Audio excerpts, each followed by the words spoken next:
Hi everyone, hope you are doing well. So in this video we will explore different type of buttons and different type of chip. So for the button, so if you see the UI, this one is called filled button. So filled button is the default button part. So if you see here, when we create a button, this is coming with a filled color. Okay, so here we can use text.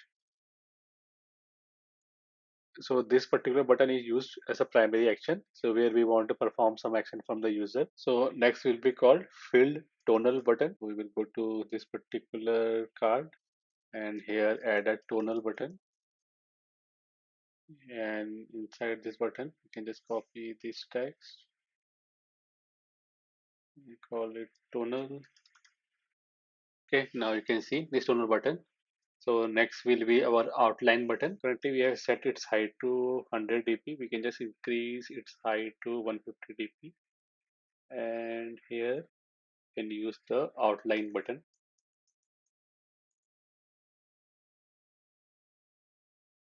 Now you can see this outline button. So next will be our elevated button, and just copy the text from here. Okay, so if you notice here, this button and toner button are almost same. So the only difference is this elevated button contain elevation part, and the last one is text button.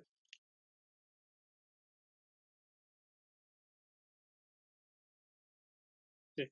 Now for text button, we don't have any background. It will only be display as a label. So similar way, let's say currently we are using a text style button, and if you want to use a icon button, then we can use icon button also. This icon, you can see we have this icon button, so we can use icon button if we want to display icon instead of text.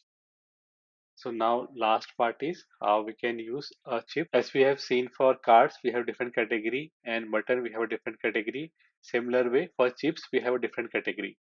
If you see here, for this particular card, here what we will do, we will just create a row, and inside a row we can use these chips.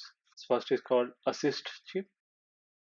Okay, now you can see it has a click, and second it has a label. Okay, now in the label we can pass a text here. Okay, now in the assist chip you can see this particular picture icon. So you can use leading icon. If you want to display the icon at the right, then we can use trailing icon. So we will use leading icon, and here we will pass, we will say icon, and here it will be vector icons dot outline dot. Okay, our first one is assist chip. Similar way we can use this filter chip.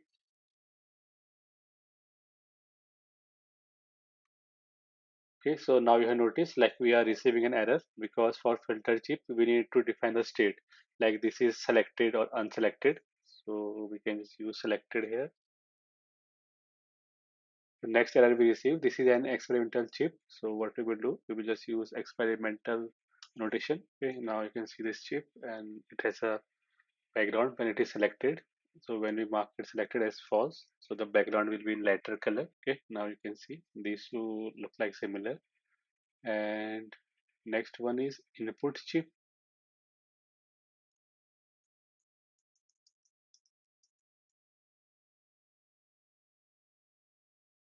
Selected will be true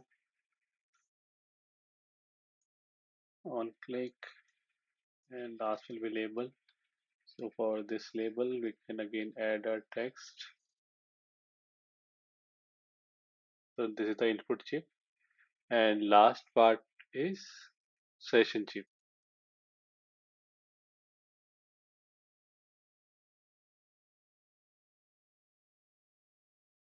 So these are different type of chips. So mostly you have seen this assist chip on Google Maps, and this filter chip you have used on any e-commercial website where we use filter. This input chip you have noticed on Gmail. So whenever we add any user email to our CC, it will convert it to chip. And session chip you have noticed on the message when we type some message, and the AI driven session are displayed on a session chip. Okay, now we will just verify this on device. Just click on this one.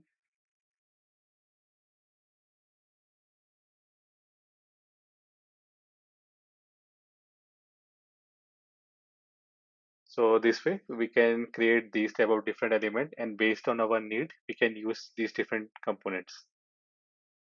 So that much for this video. In the next video we will explore the text view and what are the different attributes we can set in a text, like spannable string, a foreground span, and if we want to change the background selector, and how we can create a selector for different state like focus, enable, disable. So stay tuned for further updates.